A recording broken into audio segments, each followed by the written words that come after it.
Esta serie de los patriarcas de Israel ha sido una verdadera bendición porque nos ha dado bases teológicas para comprender los cimientos de la institución y la formación y el desarrollo de Israel, el pueblo, el reino, la nación que Dios constituyó desde el principio de la creación del mundo para que ella diera testimonio de no solamente de un solo Dios y del moniteísmo, sino también para que a través de ellos viniera el Mesías genealógicamente y genéticamente, como lo hemos demostrado con las genealogías de Jesucristo, pero también para que el centro de las profecías a través de la historia estuvieran centradas geográficamente en lo que es actualmente la tierra de Israel.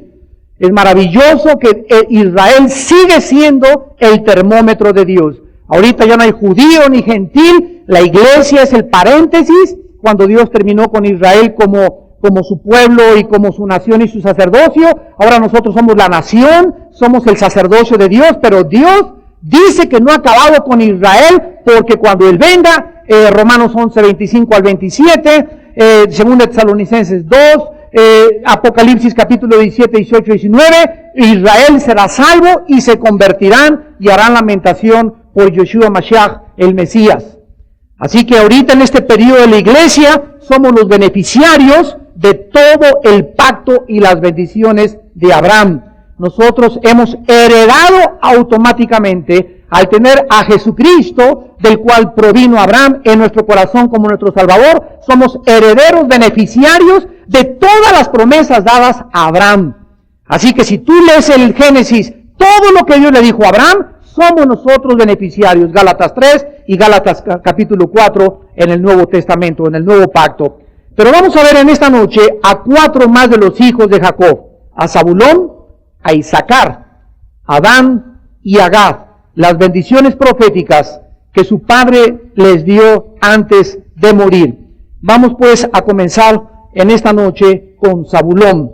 Génesis 49, versículo 13. Zabulón en puertos de mar habitará. Será para puerto de naves, y su límite hasta Sidón. En el original hebreo dice: Zabulón habitará hacia el mar. Habitará hacia el mar. Las fronteras geográficas donde habitó Zabulón estaban exactamente como a 16 kilómetros del puerto de Tiro y de Sidón, que continúan existiendo al norte de Israel actualmente, y la tribu de Aser habitó entre Zabulón y el mar, donde actualmente está el puerto de Sidón geográficamente. Sidón era un puerto sumamente comercial y con muchísimo dinero. La profecía establecía pues, y comenzamos a preguntarnos, ¿qué nos interesa la localización de la bendición profética de Jacob, donde iba a habitar Zabulón? Sin embargo, vean ustedes la sabiduría de Dios.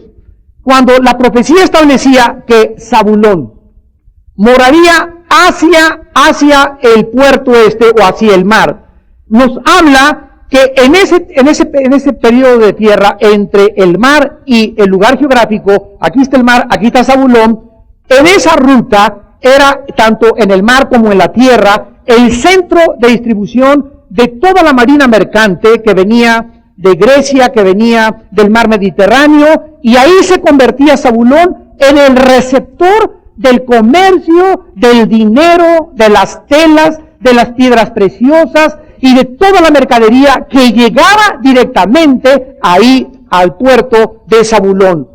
Zabulón iba a disfrutar, de acuerdo a esta profecía, de la abundancia, es lógico, de las riquezas del comercio.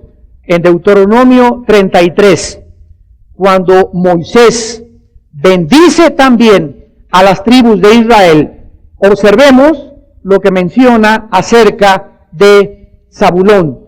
Dice en Deuteronomio 33, versículo 18 y 19. 33, 18 y 19. A Zabulón dijo, es Moisés el que está hablando aquí: alégrate, Zabulón, cuando salieres, y tú, Isacar, en tus tiendas. Llamarás a los pueblos a su monte, sacrificarán sacrificios de justicia, por lo cual chuparán la abundancia de los mares y los tesoros escondidos de la arena. Esta tribu, pues, de acuerdo a la profecía de Jacob, iba a ayudar a las otras tribus a proveerles del comercio y el dinero que ellos, por estar colocados en la posición de privilegio y de bendición de Dios, pudieran ellos no solamente negociar y tratar de aprovecharse del lugar geográfico donde se encontraban, sino con el propósito de ayudar a sus hermanos.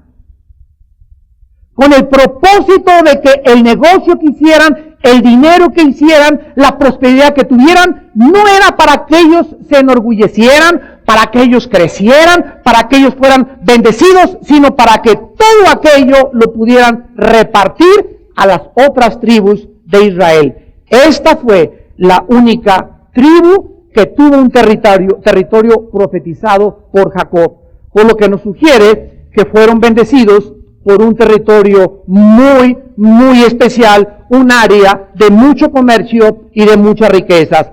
Esta posición, repito, sin embargo, era para que ellos bendijeran a las otras tribus de Israel. ¿Qué dice el Nuevo Testamento? Bueno, en Gálatas 6:10 dice, y de hacer el bien no nos olvidemos, pero mayormente a los de la familia de la fe. En 1 de Timoteo 6:18 dice la Biblia, 17, a los ricos, a los que tienen dinero, a los que han prosperado en este siglo, ordénales. Número 1, que no sean altivos, que no sean orgullosos. ¿Quién es una persona altiva? Aquella que cree que por su dinero, aquella que cree que por su posición, aquella que cree que por sus ojos claros, aquella que cree que por el color de su piel, aquella que cree por sus influencias, puede humillar a los demás. Es la persona que cree que no hay nadie que le tenga que dar órdenes ni que decirle nada lo que tenga que hacer. Esa es la persona altiva, y Dios odia a los altivos. Dios resiste a los soberbios. Y desgraciadamente eso lo vemos todos los días. Gente que por su posición, por el dinero que tienen, por el carro que manejan, ¿verdad?, se creen con el derecho de pisotear los derechos de todos y de tratar a todos los demás como si fueran sus sirvientes y de hablar despectivamente y menospreciar a toda la gente. ¿Por qué ha de ser eso? Sobre todo en México y en Latinoamérica lo vemos más que en ninguna otra parte.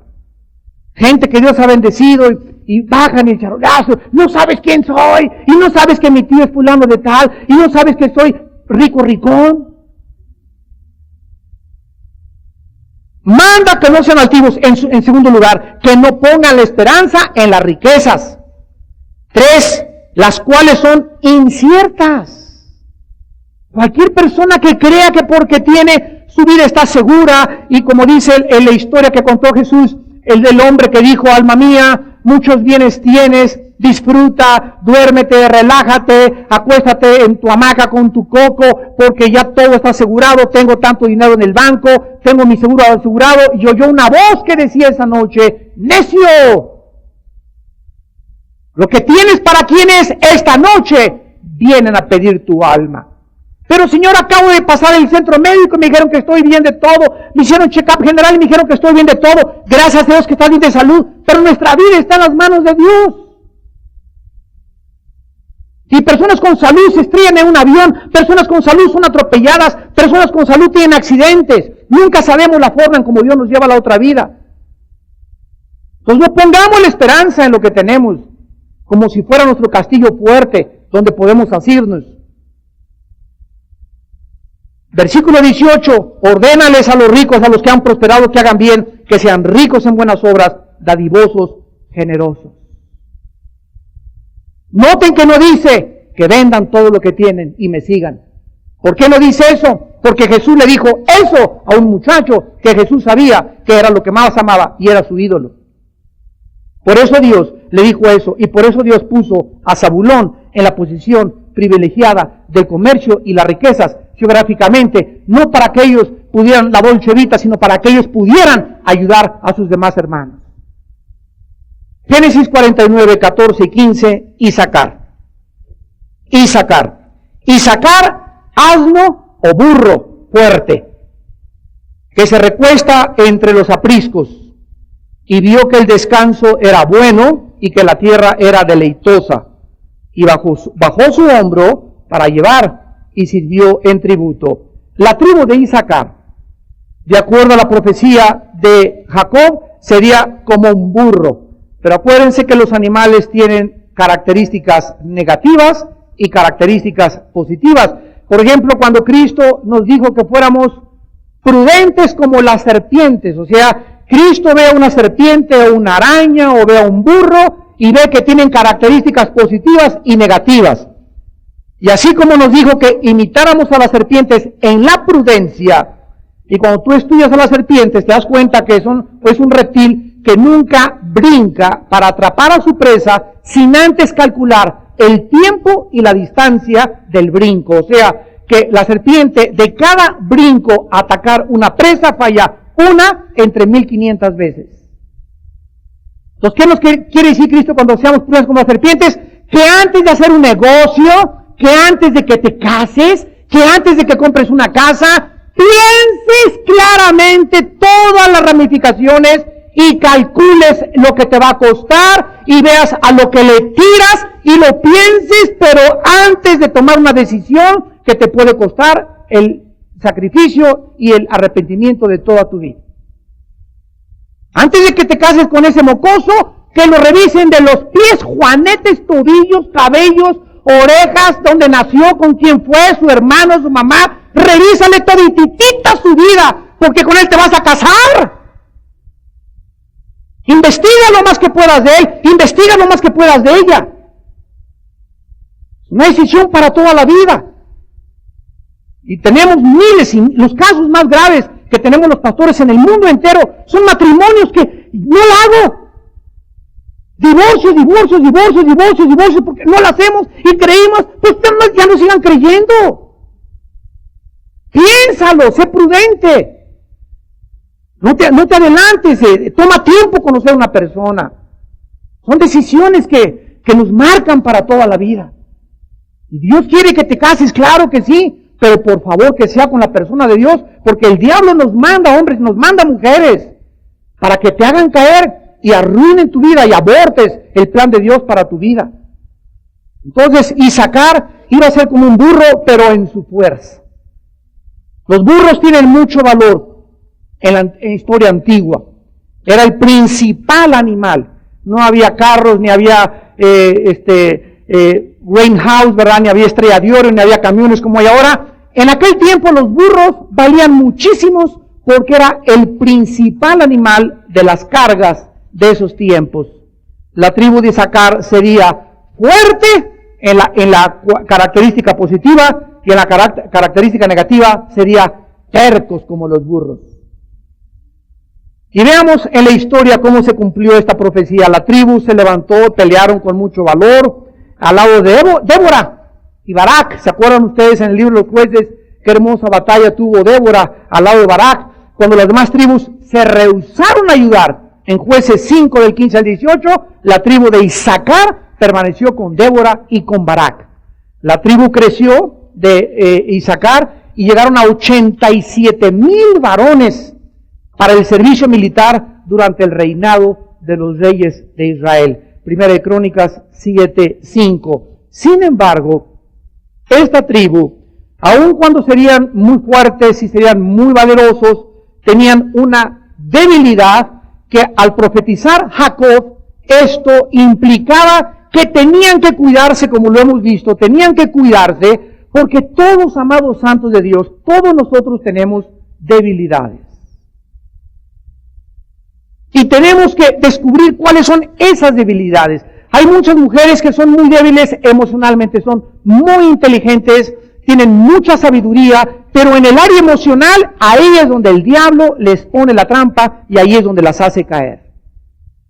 Hay hombres también que son muy fuertes, que son muy valerosos, etcétera, etcétera, pero en el área sentimental, ahí el diablo se les mete y los hace pedazos. Hay otros hombres que no toman, que no fuman, pero que aguas cuando ven faldas porque relinchan como caballos bien alimentados. Hay otras personas que no tienen problema con el sexo, no tienen problema con el alcohol, pero tienen un problema muy grave con el dinero. Hay otros que no tienen problema con el dinero, no tienen problema con el alcohol, con las mujeres, tienen un problema muy grave de orgullo espiritual, de soberbia. Y tenemos que saber cuál es nuestra área débil, todos nosotros, porque eso le transmitimos a nuestros hijos y a nuestros nietos. Y eso es lo que Dios proféticamente le estaba diciendo a Isaacar. Existía el peligro de que el primer objetivo de esta tribu en sus vidas fuera buscar el confort, la comodidad, la prosperidad y el descanso. La debilidad de Isaacar era el letargo y la complacencia. Dice Génesis 49, versículo 15, que se recuesta entre los apriscos. Aquí vemos a un burro que en lugar de estar trabajando, está acostado en el confort y la complacencia. Y aquí nosotros observamos que la gente de la tribu de Isaacar, que se volviera comodina y satisfecha con lo que habían hecho, arriesgaría la vida de sus demás hermanos. Esto es increíble porque la advertencia que Dios nos da a través de Isaacar, Dios en esta noche, es que todos nosotros tenemos el peligro de llegar un momento en que caemos en la complacencia, en el letargo, en el confort. Pues ya mis responsabilidades que yo tengo ya no las hago como las debería hacer. Comienzo a aflojar a mis empleados, comienzo a aflojarle las riendas en mi casa a mis hijos, comienzo a ser más complaciente en todas las cosas, porque las cosas van bien y me comienzo a letargar y a confiar y a tomar todo en calma. Comienza la indolencia y son enemigos de nuestra vida espiritual porque destruyen nuestra iniciativa y la producción y la obra del Señor. Miren ustedes en el libro de Josué, capítulo 18, versículo 3, lo que Josué le dijo a las tribus de Israel. Josué 18, versículo 3. Y Josué dijo a los hijos de Israel: ¿hasta cuándo seréis negligentes? Negligentes, flojos, indolentes, aletargados, etcétera, etcétera, para venir a poseer la tierra que les he dado Jehová, el Dios de vuestros padres. ¿Qué estaba impidiendo que muchas tribus pudieran llegar y esto me pertenece, esto me pertenece?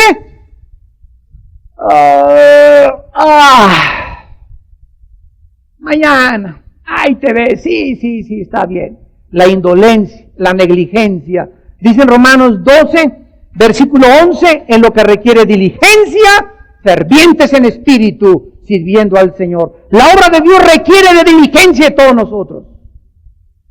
No puede haber ningún cristiano que llegue en la silla y con el ombligote de fuera, con su Biblia, aquí sí, pues sí. Y nunca ha trabajado, nunca ha levantado una silla en la iglesia, nunca ha estado en seguridad, nunca ha estado en edecanes, nunca le ha importado nada.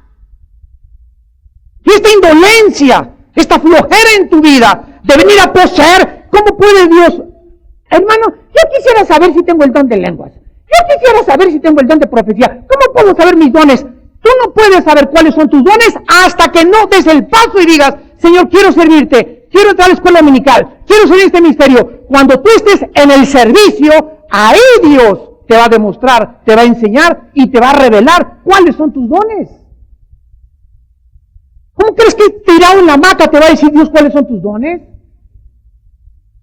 ¿Hasta cuándo, les dice Josué, serán negligentes en poseer la tierra? En Mateo 24:12 Jesús anunció que por haberse multiplicado la maldad, el amor de muchos se iba a enfriar. Por la maldad del mundo ya no quieren trabajar, por la maldad del mundo, por tantas películas, por tanta televisión, por tanto pecado, por tanto sexo, comienzas a debilitarte sin que te des cuenta. Las telenovelas te debilitan, tantas películas te debilitan, todo eso nos va debilitando hasta que nos damos cuenta que ya estamos en la corriente del mundo, ya perdimos nuestro primer amor, ya no tenemos comunión con Dios, ya no estamos enamorados de la pureza, ya no estamos enamorados de la santidad, la corriente del mundo nos jala y nos lleva, y cuando nos damos cuenta, ¡help! Ayúdame, Señor. Cuando te das cuenta, ya estás embarazada. Cuando te das cuenta, ya violaste a tu novia. Cuando te das cuenta, ya cometiste un fraude en tu compañía. Cuando te das cuenta, ya estás hundido en el pecado. ¿Por qué? Porque la maldad enfría. Y tenemos que aislarnos del mundo. No podemos irnos a una cabaña, no podemos ir al Popocatépetl, vamos a hacer una casa de cristal y un convento, mucho menos. Dios quiere que estemos aquí en el mundo, pero que permanezcamos incolumes, que permanezcamos inconmovibles en nuestra fuerza, en nuestro estado, en nuestras convicciones, en nuestra determinación de servir a Dios, porque el mundo tiene un poder de jalarnos. Y esa es nuestra lucha diaria, y la guerra espiritual a la cual todos somos llamados. En tercer lugar, dice Génesis 49, 16 y 17, Dan, la tribu de Dan. Dan juzgará a su pueblo como una de las tribus de Israel. Será Dan Nahash, y se tradujo serpiente. Será Dan serpiente junto al camino, víbora junto a la senda, que muerde los talones del caballo y hace caer atrás al jinete. Dan produciría gobernantes capaces. La palabra Dan en el hebreo significa juzgar o el que administra justicia. La idea es que los jueces de Dan iban a gobernar bien la tribu de Dan. El juez más conocido de Dan fue Sansón. Pero recordemos en Jueces 13 al 16 que Sansón tuvo una debilidad que abortó y le impidió que el programa de Dios fuera llevado a cabo en su vida, y su debilidad fue la sensualidad. Las mujeres, eso fue lo que tronó a Sansón. La segunda profecía para esta tribu es que sería como una serpiente, atacando como una serpiente venenosa. Y es interesante que la palabra Nahash, que se tradujo serpiente, es la misma palabra de Génesis 3:1. La serpiente era la más astuta de los animales del campo y fue el animal a través del cual Satanás operó para acercarse a la mujer.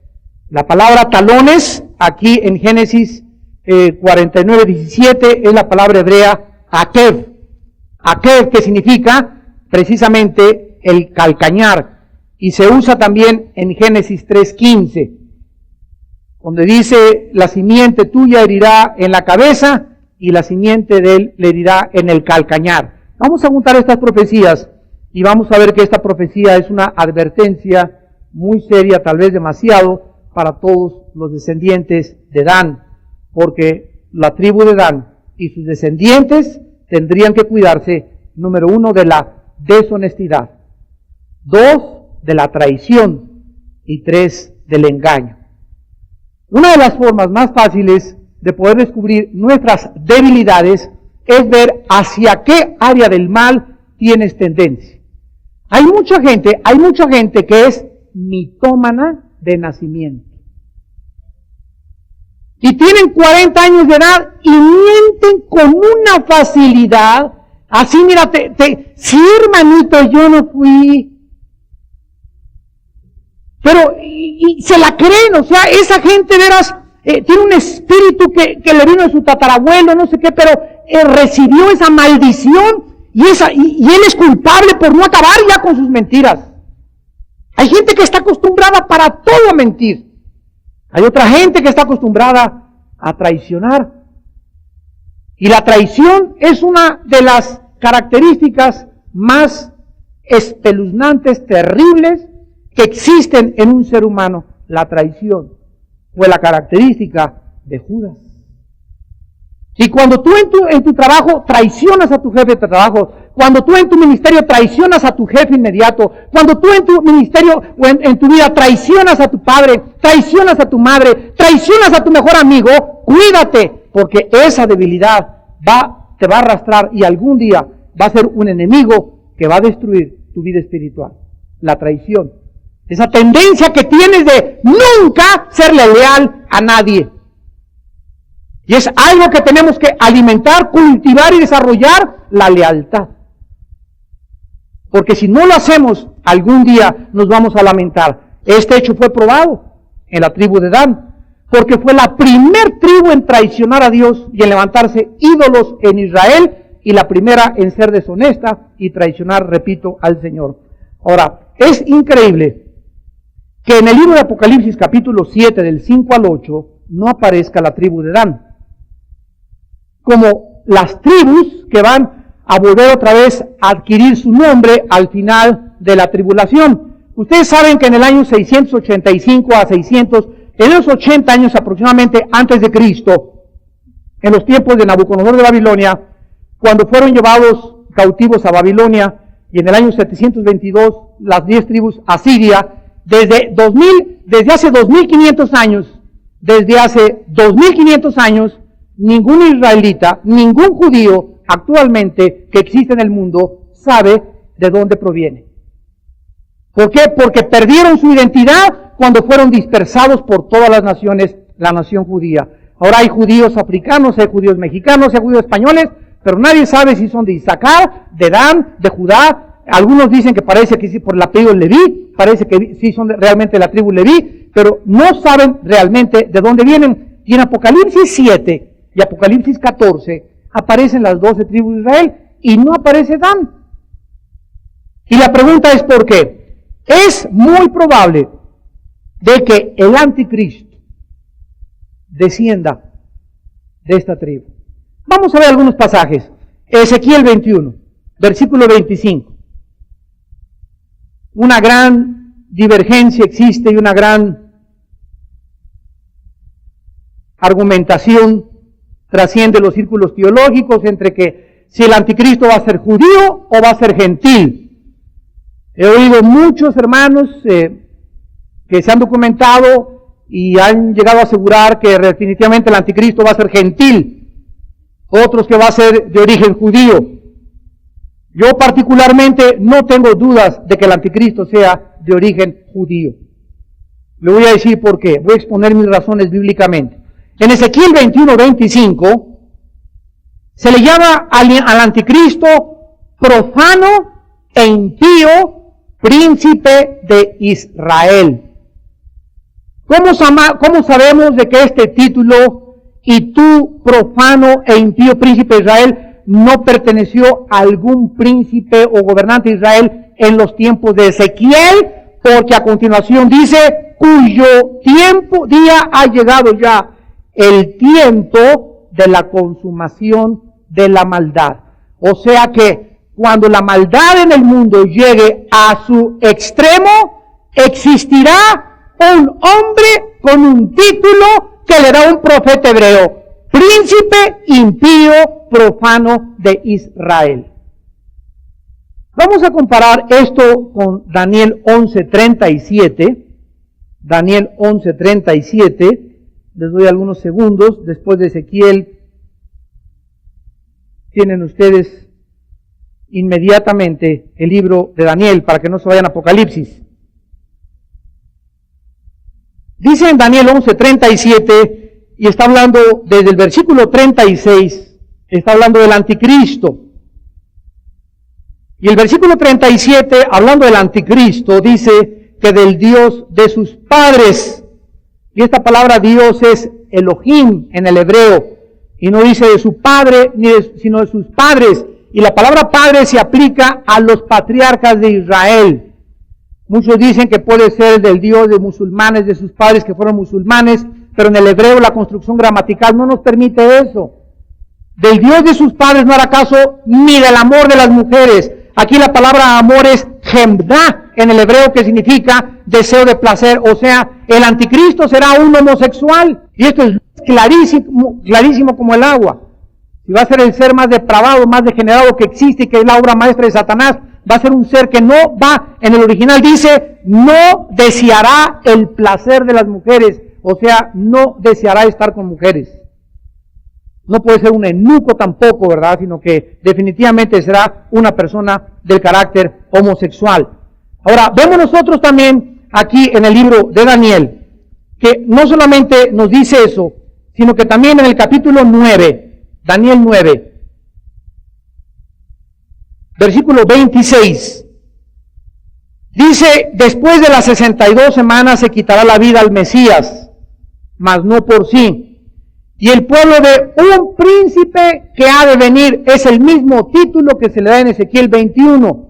Y dice, un príncipe que ha de venir destruirá la ciudad y el santuario, y su fin será con inundación, y hasta el fin de la guerra durarán las devastaciones. Por otra semana confirmaré el pacto. Muchos dicen que este príncipe fue Tito, el general romano, que en el año 70 después de Cristo destruyó Jerusalén.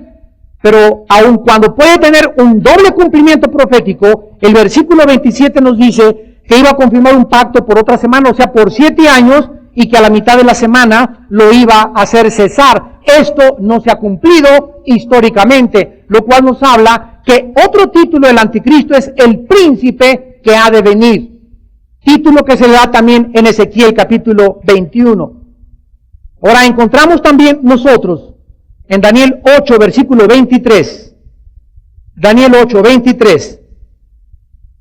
Al fin del reinado de estos, cuando los transgresores lleguen al colmo, se levantará un rey altivo de rostro y entendido en enigmas. Vean el tiempo, cuando los transgresores lleguen al colmo. Dice Ezequiel 21, 26, 21, 25, cuyo día ha llegado en la consumación de la maldad. Dice en 2 Tesalonicenses 2, ahora está en acción el misterio de la iniquidad hasta que a su tiempo sea quitado. O sea, cuando llegue al colmo la maldad, cuando Dios abra las puertas de la presa que está deteniendo ahorita el mundo, que somos nosotros la iglesia, nosotros somos la sal de la tierra, la presencia del cristiano ahorita en el mundo, aunque somos pequeños, poquitos e insignificantes, tenemos un poder espiritual de impedir la corrupción, tanto como podría desbordarse. Podría desbordarse los secuestros, los crímenes, los latrocinios, los gobernantes sinvergüenzas, deshonestos, pero de alguna forma Dios pone otro presidente en México, Dios pone un presidente cristiano en Estados Unidos, estamos contra la inmoralidad, estamos en las iglesias, teniendo influencia en la televisión, en las revistas, en el radio, estamos los cristianos de alguna forma empujando, contrarrestando el poder de la maldad. Pero cuando seamos sacados del mundo, se desbordará la maldad hasta que llegue a su final, con la presencia del anticristo. ¿Estás tú deteniendo la maldad en tu casa? ¿Eres tú sal en tu escuela? ¿Eres tú de esas personas que el otro día me encontré una muchacha, oye, ¿usted es que es su esposo? No, estamos así viviendo. Pues no hay nada de malo en vivir juntos, ¿verdad? Porque es la mejor cosa. Le dije, la Biblia dice que vivir juntos sin casarse es pecado. ¡Ay! Hasta se asustó. Pues no lo sabía, Señor. Pues quiero que lo sepa. Le digo, a Dios no le agrada que tú vivas así con esa persona. Pero ¿por qué si así los dos nos gustamos y todo? Porque la Biblia habla de legitimizar el matrimonio. Y tú tienes que poner tu situación como Dios te dice. Dios no nos dijo que hiciéramos lo que nosotros quisiéramos. La Biblia nos muestra la voluntad de Dios para nuestra vida. Ya eso que tú le dices a esa persona, la estás deteniendo totalmente. Ya eso está tratando de cambiar a la persona. Llegas con el elevadorista y comienza con sus groserías. Oiga, señor, por favor, no sé usted, hay muchos niños aquí presentes. Tú puedes con palabras, con decir a tu cuñado en tu casa, en la reunión del domingo, en la comida donde estás, con las gentes que estás, hablarles de Cristo y mostrarles que hay personas que todavía en el mundo no estamos de acuerdo como viven todos los demás. No estamos de acuerdo con la academia, ni con Big Brother, ni con el homosexualismo, ni con esos estilos de vida, porque esos estilos de vida sí afectan a la sociedad, mis hijos y mi familia. Y tenemos que hacer esa labor en la vida. De estar impidiendo, de estar dando testimonio, de estar hablando, de estar siendo la sal. Jesús dijo en Mateo 5, si tú pierdes ese testimonio, si tú mueres de esa forma en que detienes la maldad y que la gente sabe que eres diferente, no sirves para nada, sino para ser pisoteado por los hombres. Eso significa perder tu sabor, perder tu testimonio. Cuando ya llegan a tu casa tus familiares y y recuerdan el 10 de mayo, y mentadas, y gritos, y groserías, y tú no quiero quedarme, quiero que regresen, eres un cobarde. Es lo que eres a los ojos de Dios. Y Dios no nos dio ese espíritu, nos dio un espíritu de amor y poder y dominio propio. Juan el Bautista se enfrentó a Herodes y dijo, no te es lícito vivir con esa mujer en adulterio. Pero tú tienes miedo de decírselo a tu cuñado, tú tienes miedo de decírselo a tu hermana, tú tienes miedo de decírselo a tu jefe y tu trabajo. ¿Por qué? Porque te gana más la gloria de los hombres que la gloria que proviene de Dios. Cuando nosotros tenemos esta actitud, nos advierte Dios que tengamos cuidado, porque estamos en camino algún día de traicionarlo. Y finalmente tenemos a la tribu de Gad, versículo 19 de Génesis 49, con él terminamos esta noche. Y dice la profecía, Gad, ejército, lo acometerá, mas él acometerá al fin. Esta tribu sería rodeada por tribus nómadas, como los madianitas, los amonitas y algunos árabes del desierto. Pero esta tribu, como dice la Biblia, ejército lo cometerá, estaría rodeada de enemigos, pero tendría éxito al combatir a los enemigos, porque sería una tribu que no se daría por vencida, sin importarle la fuerza del enemigo. Veamos rápidamente esta verdad en Primera de Crónicas 5, cómo se cumplió al pie de la letra la profecía de Jacob. Primera de Crónicas 5, versículo 18. Los hijos de Rubén y de Gad y la media tribu de Manasés, hombres valientes, hombres que traían escudo y espada, que entesaban arco, diestros en la guerra, eran 44,760 que salían a batalla. Primera de Crónicas 12, versículo 8. También de los de Gad huyeron y fueron a David, al lugar fuerte en el desierto. Hombres de guerra muy valientes para pelear, diestros con escudo y pavés. Sus rostros eran como rostros de leones y eran ligeros como las gacelas sobre las montañas. Cuando Israel conquistó finalmente en la tierra, en el libro de Josué, la parte oriental del río Jordán, Gad fue una de las tribus que comenzó, después de haber sido valientes y guerreros, a manifestar un espíritu negativo de ambición. Y le dijeron a Josué, en vista de que fuimos los más valientes, los más guerreros, los mejores, los más aguerridos, danos la mejor parte próspera y fructífera de la tierra. Sin embargo, hicieron lo que hizo Lot.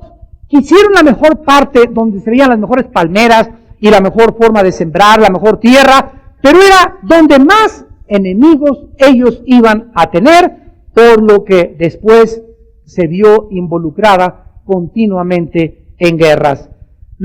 ¿Cuál es la última lección en esta noche?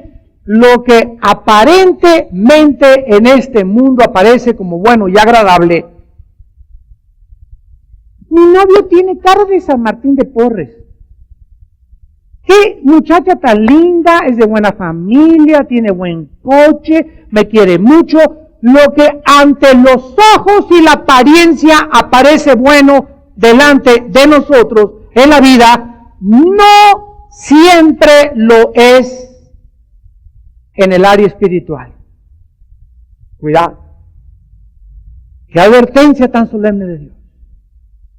No nos vayamos solamente con la apariencia física, la apariencia por afuera. Dice en 1 Juan 2, 15 al 17, amados, no améis las cosas del mundo, los deseos de los ojos, lo que la carne es atraída y te jala, y la vanidad, la fama, el aplauso, la popularidad, lo que aparentemente yo quisiera que todos así, quisiera llegar a todos lados y, ay, deme su autógrafo, y que todos me conocieran y que yo fuera muy conocido. Lo que aparentemente en el mundo es agradable y bueno, y parece que los artistas y que todos aquellos viven la Dolce Vita y se la vi, etcétera, etcétera, no lo es en el área más importante, en el área espiritual.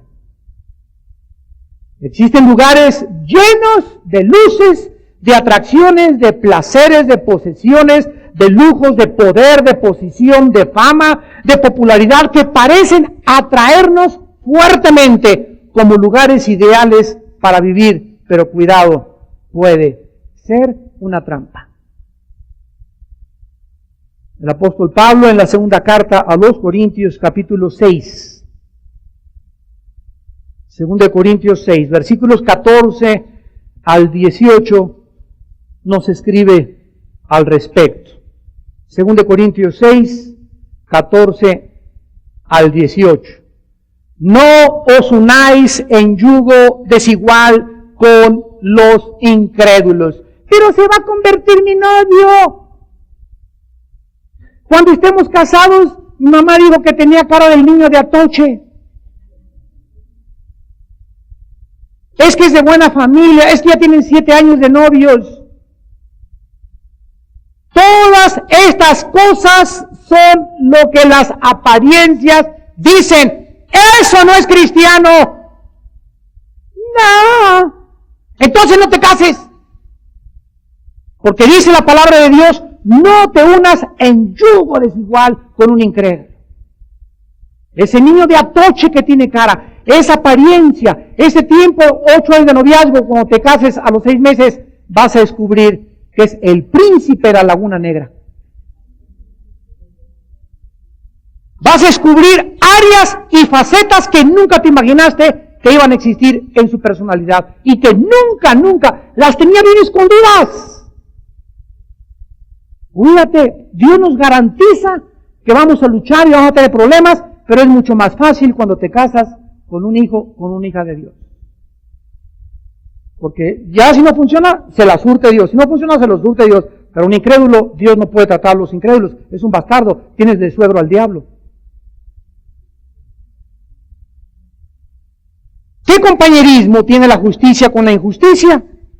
¿Qué comunión la luz con las tinieblas? ¿Qué concordia Cristo con Belial? ¿O qué parte el creyente con el incrédulo?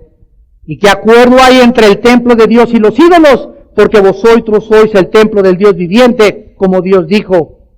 Habitaré y andaré entre ellos y seré su Dios y ellos serán mi pueblo. Por lo cual, sal de en medio de ellos. Salid de en medio de ellos. Apártense, dice el Señor, no toquen lo inmundo y yo lo recibiré y seré para vosotros por Padre. Vosotros me seréis por hijos e hijas, dice el Señor, Dios Todopoderoso. En el momento en el que yo rompo este pacto con Dios, cuando Él me anticipó, no te cases, no te unas, no hagas negocios, 50%, 50-50, menos unirte en la vida con un incrédulo, el momento en que yo le digo a Dios, no cumplo esta parte del pacto, Dios ya no me trata como padre. Me deja. ¿A qué me deja? A que me lleve la corriente. En Deuteronomio 7, Dios le dijo a Israel, no le des tu hija a los cananitas, no le des tu hijo a las mujeres cananitas, porque desviarán el corazón de tu hijo o de tu hija en pos de sus ídolos. ¿Qué acaso, podríamos preguntarnos, no tiene el bien más fuerza? O sea, ¿no puede una persona cristiana hacer a una no cristiana cristiano? ¿Y por qué el no cristiano tiene más fuerza de arrastrar al que es cristiano? Porque el momento, repito, en que te unes a ella, en que te desobedeces o te unes a él, en ese momento pierdes la protección de Dios. En ese momento Dios ya no se mete con nosotros. El momento en que yo me salgo del el que habita al abrigo del Altísimo, cuando ya no es el paraguas Dios, ¿qué es lo que hace que me salga el paraguas de la protección de Dios? La rebelión. Y como espíritu de brujería, 1 Samuel 15, 22 y 23, es la rebelión. Cuando la mujer se sale de la cobertura del esposo, cuando los hijos se salen de la cobertura de los padres, cuando yo me salgo de la cobertura de Dios, estoy a merced del maligno. Y Satanás tiene todo para atacarme mentalmente. El ataque él siempre viene a la mente. Y así vemos cantidad de personas a nuestro alrededor. ¿Te acuerdas de esa hermana que iba a la iglesia 3 años? Se casó con ese paganote y ahora ni a la iglesia va, ni lee la Biblia, sus hijos ya son budistas, etcétera, etcétera. se los llevó la corriente porque violaron la palabra de Dios. Estos lugares, estas trampas pueden estar llenas de enemigos de nuestra alma, capaces de llenar de nuestra alma de vanidades, de placeres y de la vanagloria de la vida. Y lo mismo lo puede hacer un amigo y una amiga íntima en tu vida. Está bien que tengas primos y que tengas personas en tu familia y que tengas amistades en tu escuela y en tu trabajo que tienes que tratar con ellos, pero de eso a que un pagano y un filisteo, un cananita sea tu mejor amigo y que salgas siempre con él y te vayas de vacaciones con él o sea tu mejor amiga, hay un mundo de diferencia. Ese mejor amigo que tú dices te va a arrastrar. Te vas sin que te des cuenta, ya vas a comenzar a fumar marihuana, acostarte, vas a comenzar a adaptarte a la vida de tu amigo.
đêm đợi chờ mưa rơi, lòng chơi vơi như giữa biển khơi, cánh chim bế nhau tung bay, người đầu hay ta không oán trời.